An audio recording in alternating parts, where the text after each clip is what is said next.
Messenger group chatting এ SMS এর মাধ্যমে ইজাব কবুল হয়েছে। দুজন সাক্ষীও ছিল মেসেঞ্জারে, কোনো মোহর উল্লেখ করা হয়নি। এখন বিবাহ হয়েছে কিনা? মেয়ের বয়স 13 বছর।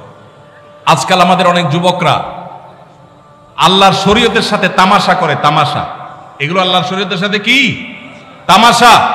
দিন কোনো ফাইজলামির নাম না ভাইরা আমার, সিরিয়াস ইস্যু।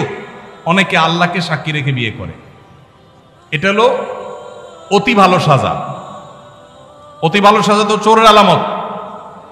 এত মানুষ থাকতে, আল্লাহর বান্দা থাকতে আপনি আল্লাহরে কেন সাক্ষী বানাচ্ছেন? এই বিয়েগুলো বিশুদ্ধ নয়, এগুলো বিশুদ্ধ নয়, এগুলো জেনা হবে। বিবাহের জন্য দুজন সাক্ষীর উপস্থিতি, ইজাব কবুল থাকতে হবে। এই মেয়ে, বাচ্চা মেয়ে, তার বাবা কোথায়, মা কোথায়, অভিভাবক কোথায়, কোথাকার মেয়ে, জেনা করতে গিয়ে অনেক যুবককে শয়তান নেক্সট সুরতে ধোঁকা দেয়। তারা মনে করে আমরা হালাল করছি, অথচ তারা জেনায় লিপ্ত আছে। আল্লাহ আমাদের যুবক ভাইদেরকে হেদায়েত দান করুন। এগুলো জায়েজ নাই ভাই। কোন ব্যক্তি যদি তার সম্পত্তি 5 জন সন্তানদের মধ্য থেকে একজনকে বাদ দিয়ে 4 জনকে লিখে দিয়ে দেয়, সে ব্যক্তি মারা গেলে তার জানাজা নামাজ পড়া যাবে কিনা? ভাইরা আমার, আমাদের দেশে অনেকে এই কাজটা করেন, তেজ্যপুত্র করেন। প্রচলিত আইনে তেজ্যপুত্র কোথাও থাকতে পারে, কিন্তু ইসলামে তেজ্যপুত্র বলতে কোনো কিছু নবী করিম সাল্লাল্লাহু আলাইহি ওয়াসাল্লাম পরিষ্কারভাবে নিষেধ করেছেন। কোন মুসলমান অন্য মুসলমানকে ত্যাগ করে চিরকালের জন্য তার সাথে সম্পর্ক ছিন্ন করে ফেলবে, এটা জায়েজ। লা ইয়াহিল্লু লিমুসলিমিন আন ইয়াহজুরা আখাহু ফাওকা 3 লায়াল। 3 দিনের বেশি কোন মুসলমানের সাথে অভিমান করে সম্পর্ক ছিন্ন করা জায়েজ আছে? নেই। এখন সন্তান খারাপ, যত খারাপ হোক, আপনি সন্তানকে তথাকথিত তেজ্যপুত্র করলেন, করে কোনো সম্পদ দিলেন না, বঞ্চিত করলেন, আল্লাহর কাঠগড়ার আসামি হবেন। আপনার ঘরে জন্মগ্রহণ করেছে, অতএব আল্লাহর কোরআনের মিরাসের আয়াতের নির্দেশের আলোকে এটা তার প্রাপ্য হক হয়ে গেছে। হ্যাঁ, সে যদি মুরতাদ হয়ে যায়, ইসলাম থেকে খারিজ হয়ে যায়, তাহলে সেটা মানে আমিনাল ইরফ, বা সে পরিত্যক্ত সম্পদ থেকে বঞ্চিত হবে। কিন্তু মুসলমান আছে, আপনার কথা শুনে না, আপনার খায় খেদমত করে নাই, আপনি সে অজুহাতে তাকে কিছু দিলেন না, বাকি সন্তানদেরকে দিয়ে দিলেন, আল্লাহর কাঠগড়ায় আসামি হতে হবে, জায়েজ হবে না।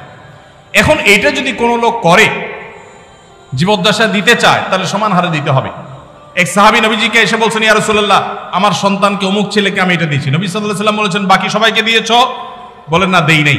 তখন নবী সাল্লাল্লাহু আলাইহি ওয়াসাল্লাম বলেছেন, ইত্তাকুল্লাহ ওয়া আদিলু বাইনা আওলাদিকুম, আল্লাহকে ভয় করো আর সন্তানদের মধ্যে সমতা বজায় রাখো। এই জন্য ভাইরা, এই জুলুম করা যাবে না। ইসলাম আমাদেরকে সাম্য এবং ইনসাফ শিখিয়েছে, সেটা আমাদের সব ক্ষেত্রে করতে হবে। এমনকি শত্রু হলে তার সাথেও আমাকে ইনসাফ করতে হবে। আমাদের কষ্ট হয়, আমার সাথে কারো শত্রুতা আছে, সে আমার সাথে শত্রুতা করে, কিন্তু তার বেলায় কোনো সাক্ষ্য দেওয়ার প্রশ্ন আসলে আমি সত্য সাক্ষ্য দিলে তার পক্ষে যায়, আমাদের দিতে মন চায় না। কিন্তু এই দেওয়াটাই হলো ইমানের দাবি। আল্লাহ বলেছেন, ওয়ালা ইয়াজরিমান্নাকুম শানাআনু কওমিন আলা আল্লাহ তা'দিলু ই'দিলু হুয়া আকরাবু লিত-তাকওয়া। কারোর সাথে শত্রুতা আছে দেখে আপনি ইনসাফ করবেন না, এটা জায়েজ আছে? এজন্য বাবাজিরা সাবধান, সন্তান সন্ততিদের মধ্যে কোন প্রকার হেরফের করবেন না, এটা জায়েজ নাই। সেই সন্তান যদি খারাপ হয়, সে আল্লাহর কাছে দায়ী হবে, ভিন্ন কথা। তো আপনি তাকে সম্পদ থেকে বঞ্চিত করতে, হ্যাঁ, যেটা আপনি করতে পারেন, একটা সন্তান নেককার, মাদ্রাসায় পড়ে, দিনদার, ওকে একটু সম্পদ বাড়াই দিলেন তার দিনদারিতার কারণে, সেটা জায়েজ আছে। কিন্তু একজনকে টোটাল বঞ্চিত করলেন, আরেকজনের নামে সব লিখে দিলেন, এটা কিন্তু জায়েজ হবে। এখন কোন মুরব্বী যদি এই কাজ করেন, তিনি মারা গেলে তার জানাজা পড়া যাবে না, এমন কোনো কথা নেই। তার জানাজা পড়বেন, কিন্তু তিনি আল্লাহর কাছে দায়ী থাকবেন।